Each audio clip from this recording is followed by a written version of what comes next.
Hello, everyone, and welcome back to the Loot Drop Podcast. This week, it's just going to be Wrath and I. Prezi had some important businessman stuff to attend to, so unfortunately, he wasn't able to join us today. He did want us to tell you all hello and thank you for tuning in. And we've got a really fun episode of Loot Drop that he's actually in the process of editing. He's hard at work on that, and wanted me to let everyone know that will be out shortly. How's your week been, Wrath? It's been good, man. It's been really good. I've got some stuff that I'm working on for my stream. Obviously, right before we started the podcast, Sunbro got to see the work that I've been doing on my stream room. So Looks good. it's an interesting shade of blue. No neon bedroom lights, but yeah. So we've been working on that. So I'll be excited to be streaming a little bit more often here lately. I've only been streaming about 1 day a week up until now, but now I'm going to start doing 3 days a week. So I got some cool stuff in the works. What have you been up to, son, bro? What's on your mind? Uh, I've been, as always, playing a lot of Destiny 2. They had a lot of new content drop. The new Vault of Glass raid dropped. It's free to play. So right now, if you were someone that was wondering, what's Destiny 2 about? What's their end game looking like? Completely free to play. Like, you can just create an account. Like, if you play on Steam, you can just download the game. If you're on Xbox or PlayStation, just download the game.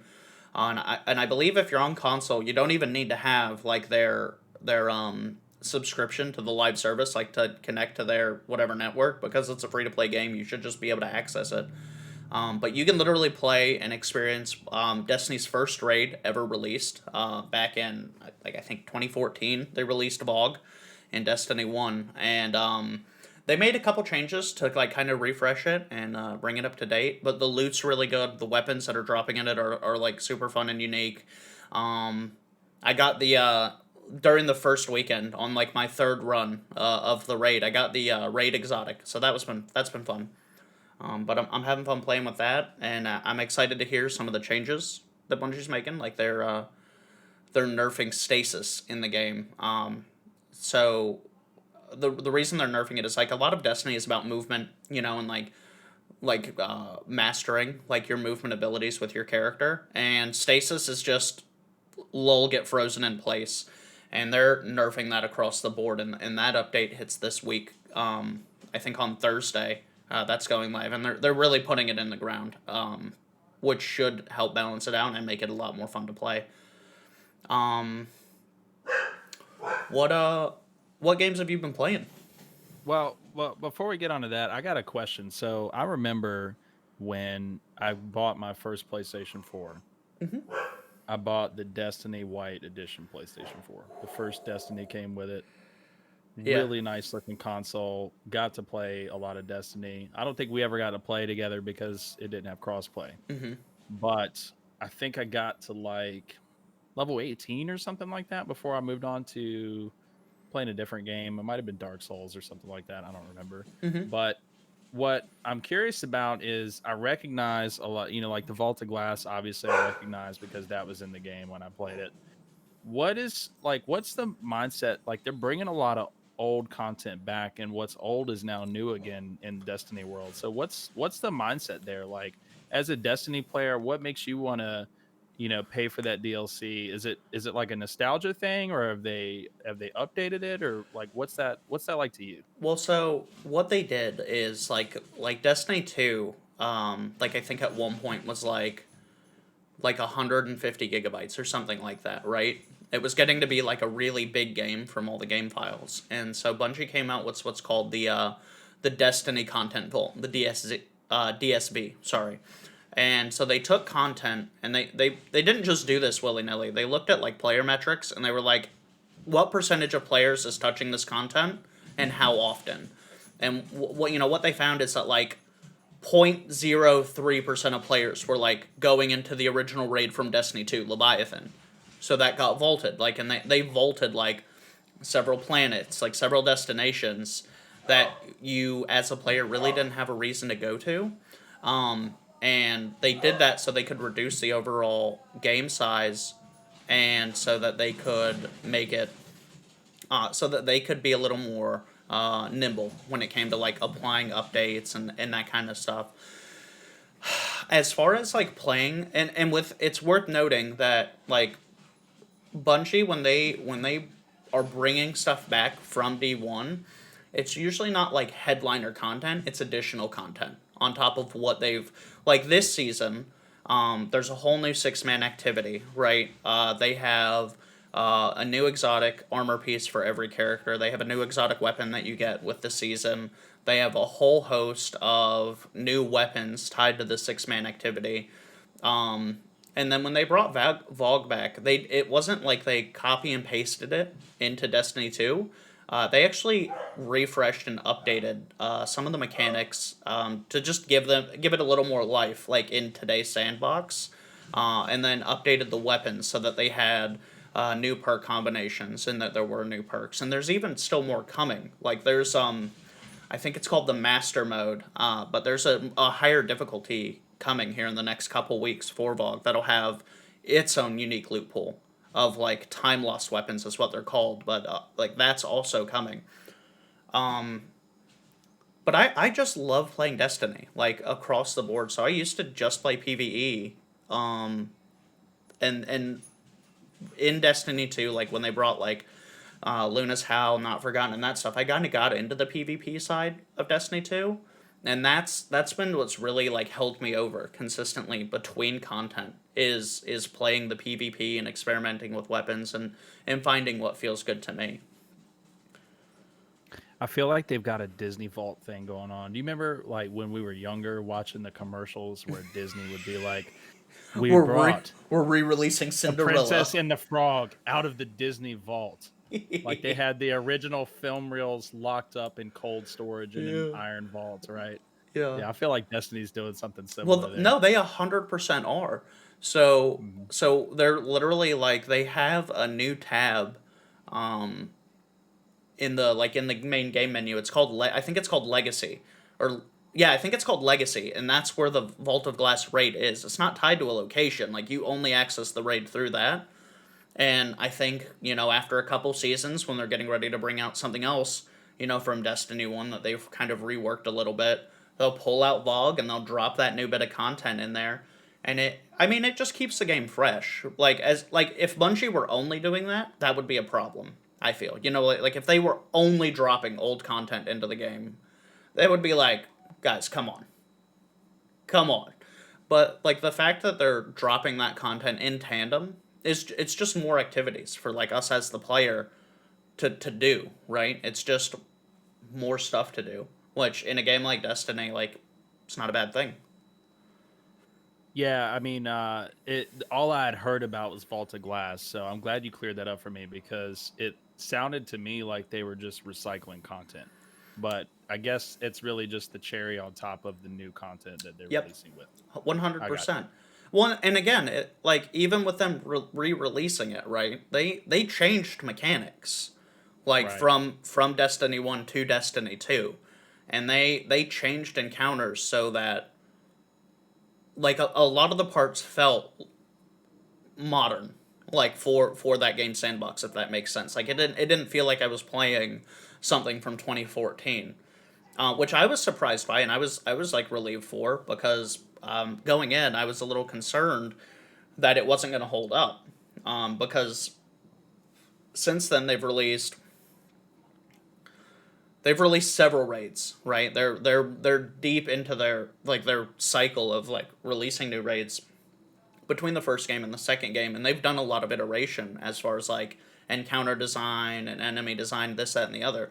And if they would have just dropped that raid into the game like as is, I think it would not have been as well received.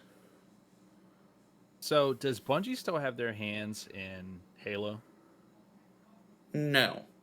So the folks that make Halo, that's 343 Industries, and there are some Uh-huh. folks who were originally with Bungie that did go to 343, like for Halo's Okay. development. Um, Yeah. but for the most part, they've divorced from that like brand, I believe. So what do you think is next for Bungie then? You know, they've got Destiny 1, they've got Destiny 2. Well, I'm assuming there's not going to be a Destiny 3. I mean, maybe, but my thought process is they're probably going to release another IP at some point, right? Well, so they are currently working on another IP. Yeah. It is trademarked under the name Matter. It's supposed to be like a competitive, like a la Valorant. It's supposed to be like a Valorant or a Mm. CS:GO style shooter, from what I understand. But we really know next to nothing about that right now. But you've got to think like this just from Destiny 2, because that's currently the only IP that Bungie has. Just from Destiny 2, they're expanding their campus from 70,000 square feet up to like 230,000 square feet, I think. So they're like almost tripling the size of their campus. And then in addition to that, they're opening another office, a branch office of their studio over in the Netherlands. Um, and they're not just doing that for Destiny, right? Obviously, that expansion is going to be for new IPs, and Bungie's been pretty transparent about that. Like, Bungie, like their goal is to be a larger multimedia producer and publisher. Like they really would like to get to the level of like Bethesda or like even I was listening to a YouTuber that does news segments. He's called Layman Gaming, and he was talking about Riot and some of the things that Riot's doing. Like Riot originally started just with like League of Legends, but now they have Valorant. They have some of the biggest esports games that are out there, and they're developing an MMO now. And so Riot, I think, is doing the same thing, and it's good to see game companies that are doing it right kind of expanding, and at the same time the companies that have kind of held that crown have definitely fallen from grace. Right?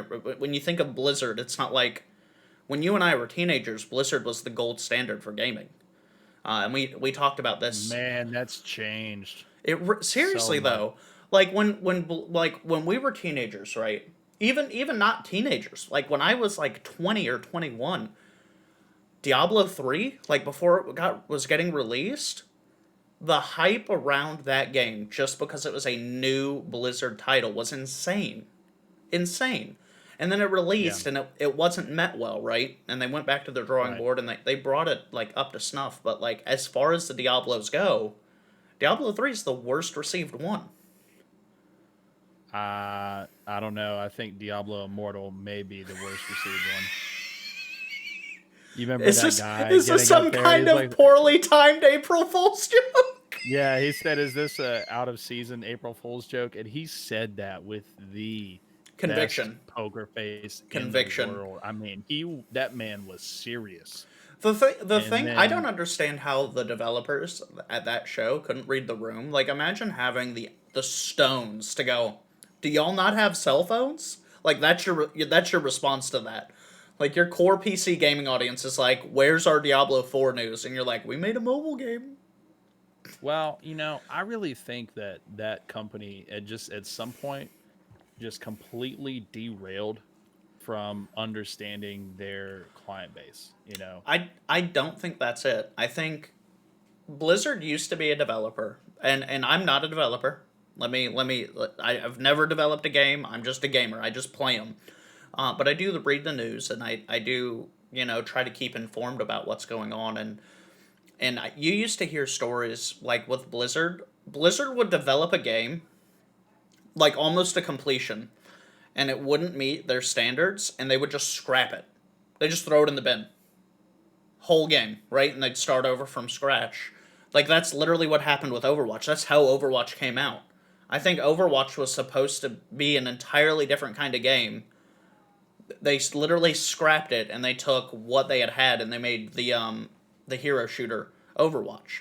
Um, and so if it's not if it wasn't going to meet up to their standards, they weren't going to release it. And now, I mean they're partnered with Activision, and so they're answering to shareholders, and so it's become I feel like, at least from my impression, like it's less about putting out quality and putting out something that will perform well monetarily.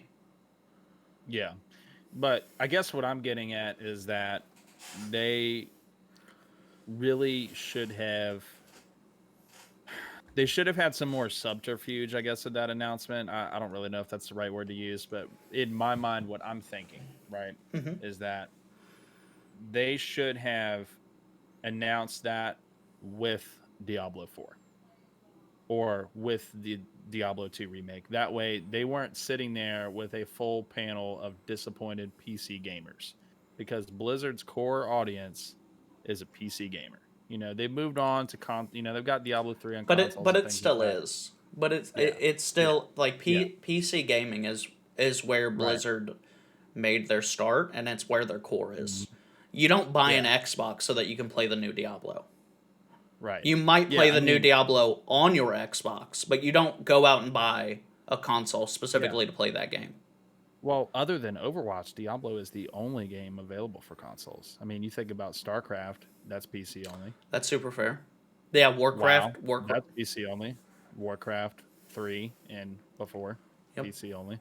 I think at one point they did sell Warcraft 1 or 2 on a console, but I mean, I that was can't like a whole imagine different I generation. can't imagine a top-down isometric like RTS is going to perform well like on a console. That's not I could tell you one thing: you're not Zerg rushing anybody on a Sega Dreamcast. just hitting the sticks at light speed.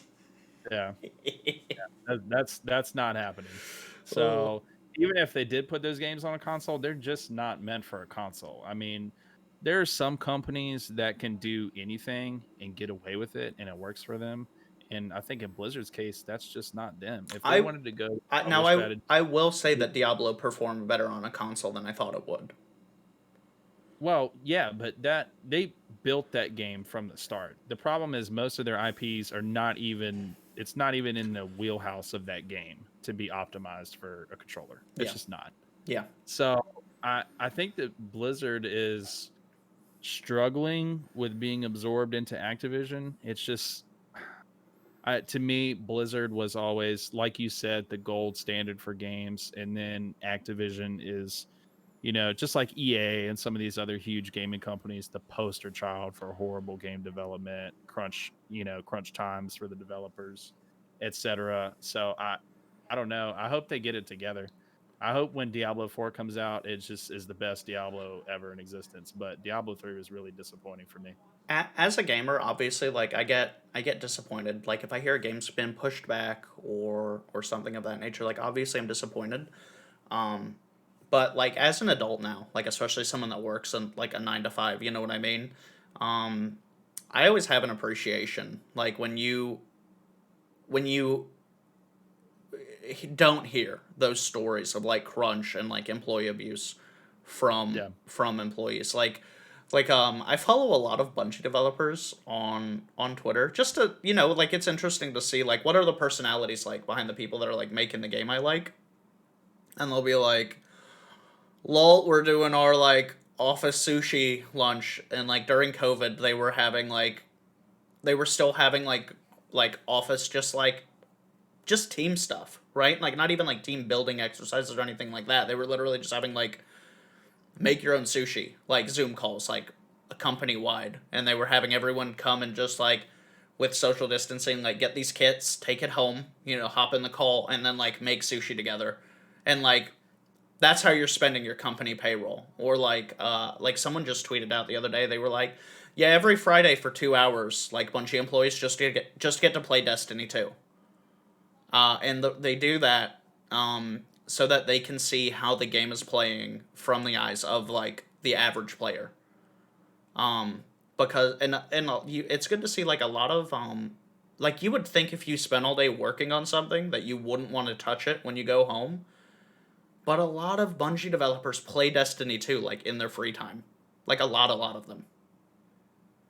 Like that, and that says a Yeah. lot to me. You know what I mean? The fact that you can work on something all day. And still go home and play it. Yeah, and like in the Yeah. whole time, like they'll be playing like with their random group of friends on whatever platform they're playing on, and they can't talk about what they're working on at work. Like they might have something awesome coming, and they just can't talk about it, and they have to play whatever build is out like live in the world. Um, so that's just there's a lot I like about Bungie and about Destiny. That's one of the reasons I play it so much. I know I talk about that all the time. Speaking of developers with horrible crunch cultures, I've been watching a streamer play through in chronological order the entire Telltale Walking Dead series, and That sounds like a I'm not gonna slog. I'm not gonna play it, but I've really really enjoyed watching it. And although I can't really respect their crunch culture, did you ever play any of the Telltale games? Yeah, I've played a lot of the Telltale Left 4 Dead games. And then I also played. Was it called Wolfman? They had like a Yeah, The Wolf Among Us. The Wolf Yeah, Among Us. yeah, I had played yeah. that briefly, but for the most part, I played like their Walking Dead games. It took me a minute to like get used to like the cell shaded like art style, but they do a really good job of like roping you into the characters and like Yeah. actually writing the characters really really well. They do a really really good job with that. The reason that I bring it up is, like I'm really not a Walking Dead fan. And I know you know this from our Yeah, personal conversations. I enjoyed the first few seasons of the show, and then after it that, it got just got to weird. be. It got Yeah, I weird. mean, it's like depressing and weird, and it's just like constantly your hands are just in the filth, and like it just stresses me out. I don't know about you, but as I've gotten a little bit older, like I can't watch shows that just stress me out all the time. Like they've always got things to be extremely worried about in that show, and it just transfers through the television into me. So I'm really not a big fan of that IP, I but have. I haven't. Go ahead. Go Go ahead. ahead. No, I was just gonna say I've enjoyed watching this streamer play through it, but the reason I bring up Telltale is because I'm sure they closed down a while ago. Hmm. They Didn't they closed get down bought? before they did, but I haven't seen anything about them reviving any of their old projects yet. Hmm. So I'm sure they were bought for a reason. So I'm hoping that something's in the pipeline. But I really, really, really wish they finished the Game of Thrones one, man. Did you play that at all? Very. So I have it on Xbox. I have like one of Yeah. the Game of Thrones ones on Xbox, and I like loaded it up, and I was like, "Oh, this is just the show," and I stopped playing.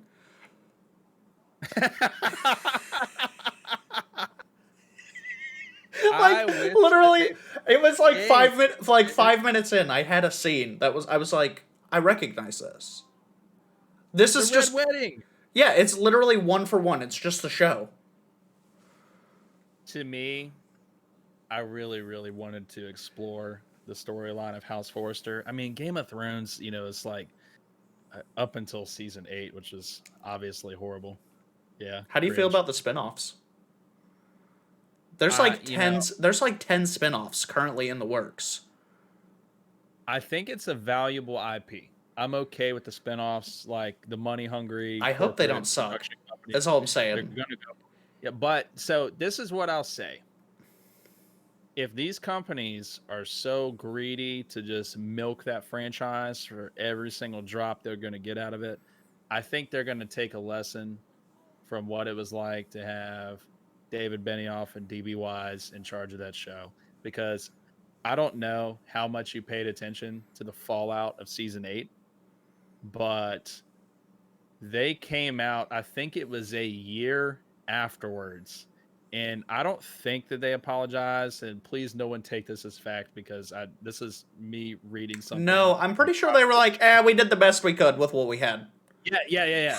They No one were take this like, as we did fact. what we could. Look it up for yourself. But I'm like 90% sure that what they said was this was basically film school for them. So Yeah. this was them learning how to produce a show from nothing. This was their you know, I don't know. They're like magnum opus of like their college career. And then I don't know how much you paid attention to it, but that literally tanked every deal that they had in the pipeline. They were going to do Star Wars. They were going to do Yeah, that like everyone pulled alternate out. history show on Literally, HBO. everyone pulled out away from Everybody them. pulled out. Yeah, everybody. And talk about a resume killer. Yeah, we made Game of We Thrones made season 8. we made Game of Thrones. We worked on it the entire way through. No, Yeah. yeah, we were directly responsible for. Hello, hello, are you there? Yeah, I don't know. Wise, I don't know. They hung up. Yeah, and I was on Reddit a lot during that time frame looking at like the Game of Thrones subreddit, and there were so many well constructed ideas that were coming from random people on Reddit that were 15 times better than these people that were paid probably millions of dollars Here's what I for the will show. say. Here's what I will say, and this is a hot Yeah. take. This is Yeah. Presley's not here, so someone's got to drop hot takes. Okay.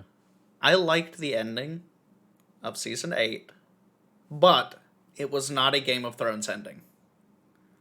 Like the nice bow on top ending that they gave that show was not a Game of Thrones ending. That show through the entirety of the franchise brought you up and brought you right back down, screaming to your death in like a Boeing 747, right? Like that's how that show progressed. Like you meet your who was the main character for the Starks, played by Sean Bean. Not Ned Stark. Yeah, Ned Stark. Ned Stark. You meet Ned Stark and you're like, oh, he's clearly the main character. 3 episodes in, his head's on a stick. You're like, what is happening? Right? Sorry, spoilers. If you haven't seen it yet, whatever. Sorry. Thanks, Prezi, for editing that out or not. I'm editing it.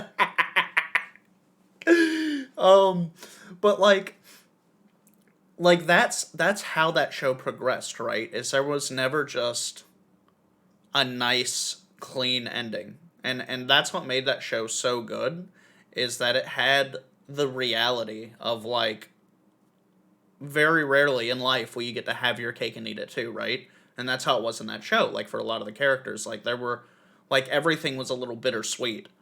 And so it was just a little too cherry on top. And that's why it's not regarded as a good ending.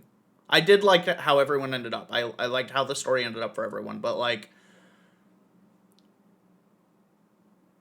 it could have like from the standpoint of like how it could have been for the qualities that Game of Thrones had, it was way off base.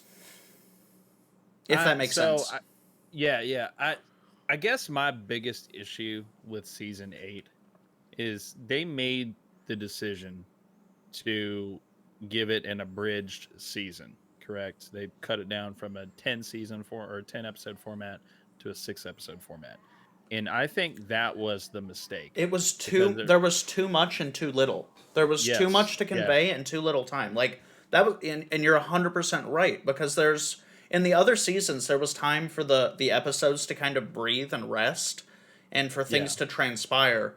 But with 6 episodes, like if you try to watch the 8th season of Game of Thrones, it's like watching the original cut of Justice League from Zack Snyder. Yeah. Where it's just jump cuts to different things going on, and you just have to be like, well, we're here now. Yeah. The way I see it, I think they should have even extended the season. Because a season was like 15 episodes. A season was normally 10 episodes, right? Yeah, I think they should have made it like 15 episodes. Easily. They could have spent 5 episodes just dealing, like maybe not even 5, but like 3 or 4 or 5, something like that, dealing with the Night King saga and everything that happened amongst that. They could have for episode on end. And that ended so unceremoniously. Like for all the buildup of the Night King, like for how that ended, it was just like, yes, that's it. Yeah. For all that buildup, that's it. You got Professor X over there underneath the tree, not doing anything. And the Night King takes 15 minutes to stab the kid, and then obviously can't. Right? Like it doesn't make any sense. That's what I'm talking about, though. Is they could have stretched it out, made it longer, and then they could have taken that extra time to refine some of those moments where clearly it was just a rush job. Yeah. Like the whole Daenerys thing. If you can't see that lady is power hungry and absolutely bad. Completely unhinged. She came completely unhinged at the end. But they also like the way that they went about showing it. She just suddenly was unhinged. There was no build up to her being unhinged. They show up and then she's like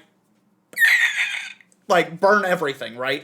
Like literally like episode before, calm, cool, measured, like honorable, like this is how we do things. We have rules. We're civil. Shows up to the city, burn it down.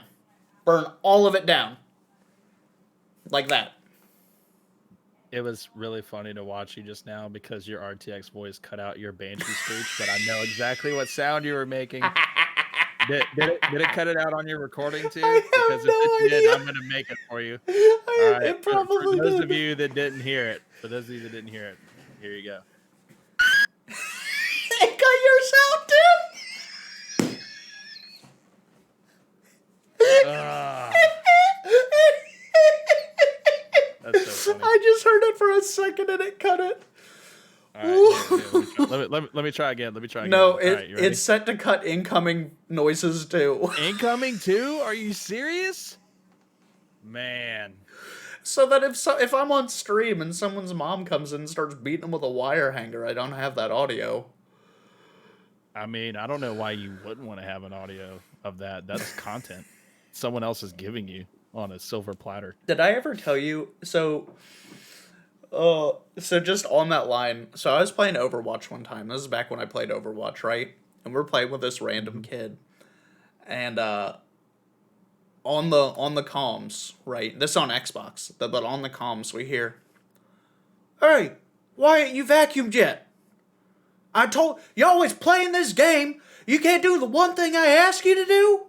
And this kid's like, "Mom, we're in the middle of a competitive match. I will do it right after this match," because we were in a comp match. Like, "Mom, I'll do it right after this match." "No, you're gonna do it right now." "Mom, wait, no." Just pause it. Leaves. Kid just leaves. Like this lady unplugged this man's console or this kid's console. Like, is a funny. We won that game too. Like down a man. As a gamer, I'm horrified, but as a parent, good on that lady. I don't know, like, so I saw a video of like a TikTok of this dad like comes in that goes like, he like says to his daughter, he's like, "Hey, I thought I told you to clean your room," and his daughter was like, "I thought I told you I was playing Fortnite," and he like picks up a guitar and smashes her TV, and when I saw that I went like, your daughter's definitely not gonna. You're gonna have to replace that TV. I'd have just taken the console. Dude, I'm telling you, I don't know what we're doing for actual jobs, but what we need to do is quit those and make crazy stuff to put on TikTok and sell as NFTs. I'm telling you, that's what we need to do. That's an easy 500K right there, man. Just go in your kid's room with like a Les Paul guitar and just smash that all the way through and then sell it for 500 grand. That's unhinged behavior. Like, no, don't get me wrong. Like, I fully understand like disciplining and like correcting that kind of behavior, because that's like, that's not cool. But like, that doesn't seem like the correct way. How would you handle that? No. Like, if like Skylar's older, right? And you're like, "Skylar, hey, like I told you to clean your room," and she's like, "I told you I was playing Roblox. Get out of here, old man."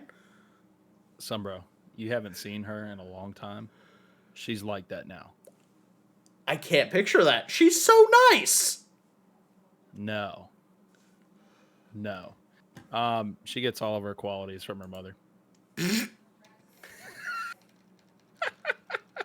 No, but she 100% is like that now. Like, I'll go up and be like, "I need you to go clean your room," and she'll look at me and she'll just say, "No, I don't want to," and I'm like, and then I get the dad voice out, right? The thundering, booming, like, and it's like, okay, I'll do it. I'll do it. No. So after that, after the dad voice, "No, I don't want to." Doubles down? This lady will triple down, man. She don't even care. The only thing that I can do is you got to understand, counting to 3 doesn't work anymore. She's just waiting for the 3. Like, she's like, "Go ahead, do it. Say 3. What are you going to do about it?" So now I've got to count to 10. And once she knows that she's past 3, and after that is unknown territory, she just goes and does whatever I asked her to do. But yeah, she's 100% there. 100% there. But the point of what we were what does talking she about was, have that what does she have like as something that you could like. So I would think like for the situation that I described where the guy like smashes his daughter's yeah, TV. yeah, If I were that parent, I would take a yeah, small padlock, and I would take the prongs for both the console and the TV, and I would padlock the two prongs together. Leave them in the room, but I would padlock the cords that plug into the wall where the hole on the prong is. I would padlock them yeah, together. yeah. I mean, and you can do that with a small enough padlock, but most devices now that kids are going to have are all wireless, so you can't Turn off the padlock a light Wi-Fi cable. or change the Wi-Fi password. I mean, yeah, you could do that, but the thing about it is, it's more of like, I think kids at that age are so susceptible to technology addiction. I mean, you even think about us, right? Like, how much time do you spend on your phone Oh, when your entirely loved too one's much. around, when you're working? Yeah, like, it's like rooted in your What's body at I this it's point. It's an basically extension of always you. on. Like when Yeah, I'm at work at my day job, I listen to stand up like while I'm working. So I'll have my like yeah, headphones in and I like my phone's sitting over on the side. I might not like be on it, right? But like yeah. I'll be listening to stand up on it 100%. Yeah, so, like, kids at that age, they can't separate themselves from that. They cannot see when it's gotten to the point where it's a problem. Like, I'm sure in your personal life, if you were on your phone 24/7 all the time, like, somebody would have a problem with that, right? Whether it's your boss, your fiance, Absolutely. family, whatever, somebody would say something to you about it. And when you say something like that to a kid, and like you say, okay, it's time to put the iPad down, or it's time to put the switch down, or whatever, it's time for dinner. No, I don't want to. And then you take that from them, It's like a like meltdown. they lose their mind. And this is a really like strong topic for me, because I've worked really hard to try to get Skylar to not be like that, because So there has been times when she has been. And I mean, I have to tell her, like, this iPad doesn't love you like your family does. Like, it's not, is this any is of that not your sinking friend. through? I think so. Like, she's the type that, after an idea is like settled into her, she will repeat that as like fact, right? Hmm. Like, I could tell her that money grows on trees, and if I said it enough, she would just come and tell me randomly, "Hey, Daddy, Did you did you know? know money grows on trees?" Yeah, yeah. So, like, she'll come up and tell me, "Hey, Daddy, I want to put my iPad down. It's bad for me. It's not good for me.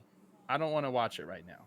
When And she'll say that it's stuff. probably hard to like I get with like a younger person like to teach like I guess like the degrees of something. You know what I mean? That there Yeah, are yeah. acceptable like use degrees of something. Like it's one thing to like Right. to like piddle around like when there's nothing else going on your iPad, but like at the same token, like there's a time to put the device down, and that's probably hard to communicate, or for them to like conceptualize. Yeah. You said you listen to stand up when you're working. I Hmm. know this isn't really like the subject matter we normally dive into, but what are some of your favorite comics that you listen to? Tom Segura is probably my favorite comic. I actually heard him on another podcast the other day. But I haven't listened to his comedy though. It's Pretty hilarious. good. It's hilarious. Yeah. Him. So he's really good friends with Bert Kreischer, and I like Bert Uh-huh. Kreischer's stand up as The well. Machine. Yeah, yeah. So they're really really good friends. But their stand up is like pretty different. Like a lot of it is stories. Like a lot of it is like story stand up. Um, but his is like you'd have to watch it. You'd have to watch. It's hilarious. It's honestly hilarious. They're all on. All of Tom Segura's specials are on Netflix. So are Burt Are Kreischer's. are you a Chappelle fan? I mean, I used to be. Actually, Chappelle's most recent stand up was pretty good.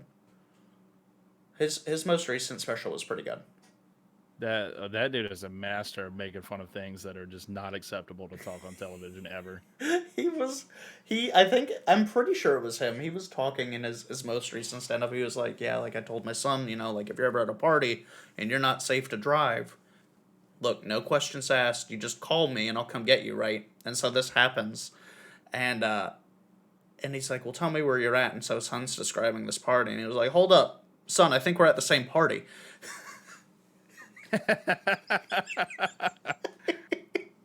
Yeah. Well, I think in order to get an After Dark in, we should probably go ahead and wrap up soon. Yeah. Guys, I know this is a shorter episode, but we really, really do thank you for being here. Thank you for tuning in. Thank you for listening.